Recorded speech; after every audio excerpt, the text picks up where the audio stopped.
안녕하세요, 여러분. 백영기 목사입니다. 오늘 여러분들과 함께 예레미야 31장 2에서부터 17절까지 내용을 보도록 하겠습니다. 자, 오늘 내용은 그렇습니다. 하나님께서 어저께 너희들이 징계의 시간을 지나가면 그때가 되면 내가 너희의 하나님이 될 것이다 라는 내용을 이야기를 해주세요. 그러니까 70년 동안 견뎌야 되는 시간에 대해서 너희들이 지나가지 마라. 그리고 내 말대로 해라. 이게 이제 하나님의 주 뜻입니다. 이게 또 나와요. 조금 있으면은 시드기야 왕에게 전한 예레미야가 그 이야기를 대놓고 해요. 멸망하기 1년 전에. 그래서 바벨론으로 사로잡혀 가라라고 얘기를 하죠. 시드기야가 말 들을까요? 안 듣죠. 근데 여하튼 하나님께서는 이 70년의 시간이 이스라엘 백성들이 바닥까지 뿌리가 뽑히고 새로 세워지는 시간이고, 하나님은 이게 필요하다라고 얘기를 하시고, 그거를 너희들이 견디면 내가 회복시켜 줄 것이다 라고 얘기를 해요. 그러면서 오늘 본문, 자, 집중해 보세요. 오늘 본문에 아주 중요한 성경 구절이 나옵니다. 그게 뭐냐? 마태복음 2장 18절에서 인용되었던 헤롯이 예수가 태어난 이야기를 듣고 유아를 학살했던 그 장면에서 아이들의 학살의 소리를 울부짖는 하나님의 마음을 표현하는 문구가 여기에 나와요. 일단 그거부터 볼까요? 31장 15절입니다. 여호와께서 이와 같이 말씀하시니라. 라마에서 슬퍼하며 통곡하는 소리가 들리니 라헬이 그 자식 때문에 애곡하는 것이라. 그가 자식이 없어져서 위로받기를 거절하는도다. 이렇게 나와요. 마태복음 2장 18절 볼까요? 마태복음 2장 18절. 마태복음 2장 18절에 보면 마태복음 2장의 16절에 이에 헤롯이 박사들에게 속은 줄 알고 심히 노하여 사람을 보내어 베들레헴과 그 모든 지경에 있는 사내 아이를 박사들에게 자세히 알아본 그때를 기준하여 2살부터 그 아래로 다 죽이니, 이에 선지자 예레미야를 통하여 말씀하신 바 라마에서 슬퍼하며 크게 통곡하는 소리가 들리니 라헬이 그 자식을 위하여 애곡하는 것이라. 그가 자식이 없으므로 위로받기를 거절하였도다 함이 이루어졌느니라. 이 얘기가 나와요. 그러니까 예레미야에 있는 본문을 인용한 건 거죠. 그러면 이게 어떠한 상황에서 인용을 했을까? 마태복음에서 이야기하는 것은 이제 라마에서 무언가 일이 있었고 라헬이 슬퍼했고 자식을 위로받는다, 이 정도 느낌으로만 우리가 알고 있었는데, 그 본문이 오늘 나오고 그 본문에서 주도 면밀하게 우리가 관찰해 볼 수 있는 좋은 기회예요. 자, 그렇다면 라마에서 슬퍼하며 통곡하는 소리가 있으니 라헬이 그 자식 때문에 애곡하는 것이다 라는 이 표현을 이해를 하려면 어디에서부터 시작을 해야 될까? 라마가 어디냐라는 거예요. 라마라는 지역이 베냐민 땅의 지역이라고 얘기를 합니다. 여기 보면 지도가 있을까요? 저희가 지파 지도, 네, 여기 있네요. 자, 여기 보면은 베냐민 땅이 여기 있어요. 여기 예루살렘 바로 위가 베냐민 땅이지 않습니까? 여기에 베냐민 땅에 동쪽으로 해가지고 이쪽에 라마가 있다라고 이야기를 합니다. 라마 실제적으로 있는 지명입니다. 이 라마가 있는 건데, 이 라마 지형에서 라마에서 뭐라고 나오냐면 라마에서 슬퍼하며 통곡하는 소리가 들린대요. 그 이유가 라헬이 그 자식 때문에 애곡하는 것이래요. 이 라마는요, 두 가지 의미를 가지고 있어요. 라마가 베냐민 땅에 있어서 이 지역에서 왜 우느냐? 이 라마가 바벨론이 통치를 할 때 포로들을 잡아가기 위해서 이스라엘 땅에서 모은 포로들의 집결지가 라마였답니다. 라마. 근데 이 라마가 사실은 에브라임 북이스라엘과의 접경 지역에 있대요. 베냐민 땅의 라마인데 여기 위에가 에브라임 땅이거든요. 이 노란색 여기가 에브라임 땅이거든요, 여러분. 이 노란색이 에브라임 땅인데 여기에 접경 지역에 위치해 있어요. 그냥 여기쯤에 모아서 가겠다라는 거죠. 그러면 라마에서 누가 울었다라고 하냐면 라헬이 울었다라고 합니다. 라헬은 누굽니까? 라헬은 여기에 지금 등장하는 인물이 아니에요. 라헬은 창세기에 보면 돌베개 베고잠 야곱 베델 천사 사닥다리 씨름 창세기에서 야곱이 본인 라반의 집에서 도망쳐가지고 고향으로 갈 때 야곱이 돌베개를 베고 자죠. 근데 삼촌 라반의 집에 야곱이 거기에서 살을 때 사랑하는 여인을 얻고자 결혼을 했죠. 그때 자기가 정말 사랑하는 여인을 주지 않고 그 여인의 누나를 먼저 줬고 그게 레아였고 이 라헬은 누구였냐?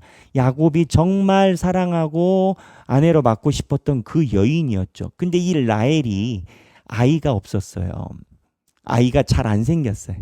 그래서 이 라헬이 낳은 아이가 둘 있는데 요셉하고 베냐민입니다. 요셉과 베냐민인데 근데 요셉은 분깃이 두 개로 쪼개졌거든요. 므낫세와 에브라임으로 쪼개졌거든요. 근데 므낫세가 있고 이 에브라임이잖아요. 그러면 이 에브라임을 이야기를 해봐요. 에브라임은 누구의 지파죠? 에브라임이 여호수아의 지파이기도 하지만 나중에 여로보암의 지파이기도 합니다. 여로보암은 누구죠? 남과 북을 쪼갰던 솔로몬 이후에 반역해가지고 북을 쪼개간 사람이 에브라임 지파예요. 여로보암이. 무슨 얘기냐? 성경에서는 에브라임 이야기라면 북이스라엘을 이야기를 합니다. 이 에브라임의 할머니가 누구냐? 라헬이에요. 그러면 라헬이 슬퍼 통곡하고 울고 있다. 이거를 어떻게 봄이 적절하다라고 보느냐? 두 가지가 중첩적으로 있으나 대부분 성경의 흐름으로 볼 때는 고조 할머니가 슬퍼 우는 이유가 뭐냐? 북쪽 이스라엘이 아수르에 의해서 멸망을 당하고 북쪽에 있는 이스라엘의 라헬의 후손들이 사방 군대로 포로로 잡혀갔다라는 거예요. 그래서 할머니, 천국에 가 있는 할머니가 이 땅에 있는 모습을 보고 라헬이 슬퍼서 운다라는 거예요. 내 손주들이 저렇게 하나님을 떠나서 벌 받아서 흩어져 있구나. 그래서 얘네들이 아이를 낳는 족족 칼에 다 죽어가는구나. 그래서 라헬이 슬퍼했다라는 거예요. 근데 하나님이 예레미야에서 라헬을 이야기를 하는 이유가 있을 거 아니에요. 그 이유가 뭐냐? 이 라헬이 슬퍼하는 것을 하나님이 들으시고 너희들을 회복해 주겠다. 너희들이 당하고 있는 어려움과 슬픔을 내가 회복해 주겠다라는 거예요. 이 본문이 예레미야에 왜 나오냐고요. 예레미야에게 지금 70년 동안 너희들이 망할 것이다라고 얘기를 하고 견디고 버티라라고 얘기를 하셨잖아요. 근데 하나님이 지금 회복을 약속해 주시는 분위기거든요. 회복을 약속해 주시는데 회복을 약속해 주실 때 회복의 근거가 뭐냐? 너희 할머니인 라헬이 슬퍼 울고 있기 때문에 내가 그 통곡을 보고 70년 회복하는 것을 또한 이뤄주겠다라고 이야기를 해요. 그 라헬은 어디 있냐고요? 아니, 지금 없죠. 몇백 년 전 사람이니까. 지금 500년이고 출애굽했던 시기 그 이전의 족장 시기를 가는 치면 거의 한 1000년 전 사람이라고 봐도 될 정도로 시간적 공백이 큽니다. 그런데 이 할머니를 이야기를 하는 이유가 이 라헬 할머니 이야기를 하면 1000년 가까이 지난 이스라엘 백성들을 다 알거든요. 왜냐하면 우리 한국 이솝우화든 뭐든 저는 그렇게 그냥 신하라고 생각하고 우리가 다 넘어가는데 당군 조상 얘기를 하잖아요. 당군 누군지 알잖아요. 그것처럼 라헬 이야기를 하면 북이스라엘이 알거든요. 근데 너희가 사로잡혀 갔는데 하나님이 너희들을 회복시켜 준다라고 하거든요. 왜? 너희 할머니가 울고 있다는 거예요. 너희 할머니가. 그걸로 인해서 내가 너희들을 회복해 주겠다가 15절에 있는 이야기예요. 그렇다면 여기에서 통곡하는 이야기가 왜 예수님이 오셨을 때 헤롯 왕 때 됐냐고요. 할머니가 자녀가 없어서 슬퍼 울어요. 근데 이거를 하나님이 듣고 위로해 준다고 약속하세요. 예수님이 오셨을 때 2살 이하 아이들이 다 죽었어요. 엄마들이 슬퍼 울어요. 그러니까 라헬을 통해서 라마 이쪽에 포로로 잡혀가는, 그리고 북이스라엘의 경계였던 이 라마, 그때도 아수르에 의해서 포로가 잡혀갈 때 집결지였던 것으로 보는데, 이 라마가 그러니까 포로로 잡혀가는 사람들이 다 모이는 곳이었던 건 거예요. 이 라마에 있는 모습을 보고 슬퍼하는 할머니의 모습을 보고 하나님이 예레미야를 통해서 위로했던 것처럼, 너희가 헤로디아의 2살 이하의 죽은 아이들을 놓고 엄마가 통곡하는 걸 하나님이 들으셨다. 내가 위로해 주겠다. 예수 그리스도만 살았잖아요. 그리고 나머지는 다 죽었잖아요. 근데 2살 이하의 아이가 죽은 것을 하나님께서 위로해 주고 치료해 주시겠다라는 메시지로 쓰인 건 거예요. 그 메시지의 원형이 어디냐? 이 구약에 있는 예레미야. 라마에서 라헬이 그 자식 때문에 애곡하는, 그 자식이 누구냐? 북이스라엘. 그가 자식 없어져서 위로받기를 거절하였도다. 북이스라엘 때문에 슬퍼 울었다라는 건 거예요. 근데 이제 이 라마에서 라헬이 북이스라엘이라고 에브라임이라고 얘기를 했잖아요. 근데 이 라헬이 에브라임 지파의 조상만 되는 건 아니에요. 아까 라헬의 아들이 둘 있다라고 했어요. 누구요? 요셉과 베냐민. 그러면 베냐민은 어느 쪽 지파에 합류되어 있었나요? 베냐민은 남유다와 함께 남쪽으로 편입됐습니다. 그래서 라헬의 자손, 에브라임, 므낫세와 베냐민이잖아요. 에브라임과 므낫세는 북쪽이 된 거고, 베냐민은 유다와 함께 남쪽이 됐어요. 그러니까 성경의 흐름으로는 북이스라엘을 위해서 슬퍼한 건 맞는데, 나중에는 남유다도 라마에서 사로잡혀서 가거든요. 그러니까 라헬은 너무 슬픈 건 거예요. 라헬의 자손들은 북과 남에 걸쳐서 몇 있지도 않은데 그 자손들이 북과 남에 사로잡혀감의 상징이 되는 거예요. 그러니까는 라헬이 슬퍼하며 통곡하니까 하나님이 위로를 해주시겠다라는 이 본문이에요. 그래서 자, 31장 15절, 그 이전에는 하나님께서 그 얘기를 하십니다. 31장 2절에서 보면, 성경 제가 포인트만 찝을게요. 여호와께서 이같이 말씀하시니라. 칼에서 벗어난 백성은 광야에서 은혜를 입었나니. 그러니까 하나님께서 그때가 되면 회복시키신다라고 했잖아요. 하나님이 칼에 멸망에서 살아난 백성들이 광야에 왔을 때 모세에서 출애굽한 백성들이 은혜 입은 것처럼 너희들이 포로로 잡혀가도 그 광야에서 은혜를 입게끔 해주신다라는 거예요. 그래서 3절에 옛적에 여호와께서 나에게 나타나사 내가 영원한 사랑으로 너를 사랑하기에 인자함으로 너를 이끌었도다. 그리고 4절 처녀 이스라엘아 이야기를 하시고, 5절에 내가 다시 사마리아 산들의 포도나무들을 심되, 여기서 사마리아 산이 어디입니까? 북이스라엘이에요.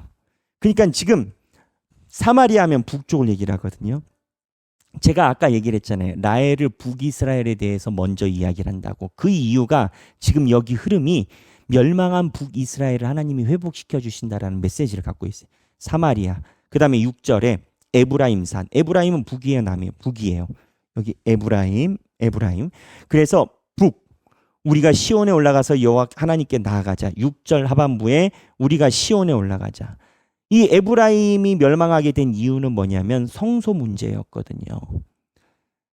남과 북이 나눠졌는데 예루살렘에 성전이 있는데 북쪽에 있는 백성들이 자꾸 예루살렘에 내려가니까 신경이 쓰이니까 베델과 베델과 단이 북쪽이고 여기에 베델 있고, 베델과 단에다가 성소를 지어서 여기서 제사를 드리면 하나님께 제사가 된다라는 그런 식으로 이야기를 했어요. 그래서 맨 북쪽에 있는 여기 단이 있거든요. 여기가 이스라엘 북단이라고 보는데, 이쪽 단하고 이쪽 예루살렘 근처에 있는 베델, 이쪽 지역 북쪽 단하고 베델에다가 소위 예루살렘이 아닌 예배당을 지은 건 거죠. 그 이유가 예루살렘에 안 내려가게. 그 이유가 예루살렘에 내려가서 예배 드리지 못하게 하려고 여기에다가 금송아지를 놓은 건 거예요. 예배의 상징이라고. 이때 끝난 건 거예요. 예배의 처소를 자기 맘대로 주장할 때 끝난 건 거예요. 그때 예루살렘에 내려가는 것을 하나님이 금지시켰는데 북이스라엘이 돌아올 때 시온에 올라가서 예루살렘이거든요. 편하게 왔다 갔다 하게끔 사마리아 북쪽을 회복시켜 준다라는 거예요. 예배 문제였는데 하나가 돼서 같이 예배. 7절 여호와께서 이와 같이 말씀하시니라 너희는 여러 민족 앞에 서서 야곱을 위하여 기뻐 외치라 라고 이방들이여 쭉쭉쭉 얘기해서 축복을 주신다고 했어요. 근데 15절에 라마에서 슬피 운다라고 했어요. 그리고 16절에 내 울음소리와 내 눈물을 멈추어라. 내 일의 삭을 받을 것이다. 자, 15절부터 여호와께서 이와 같이 말씀하시니라 라마에서 슬퍼하며 통곡하는 소리가 들리니 라헬이 그 자식 때문에 애곡하는 것이라. 그가 자식이 없어져서 위로받기를 거절하는도다. 16절 여호와께서 이와 같이 말씀하시니라 내 울음소리와 내 눈물을 멈추어라. 내 일의 삭을 받을 것인즉 그들이 그의 대적의 땅에서 돌아오리라. 여호와의 말씀이니라. 너의 장래에 소망이 있을 것이다. 너의 자녀가 자기들의 지경으로 돌아오리라. 여호와의 말씀이라. 자, 이 회복의 근거가 어디입니까? 지금 오늘 본문에 회복의 근거가 어디입니까? 회복의 근거. 라헬의 울음소리예요. 우리 지금 쓰는 표현으로 얘기를 하면 중보기도입니다. 라헬의 중보기도 또는 라헬의 통곡으로 인해서 하나님께서 용서해 주시고 돌이키신다라는 거예요. 생각하기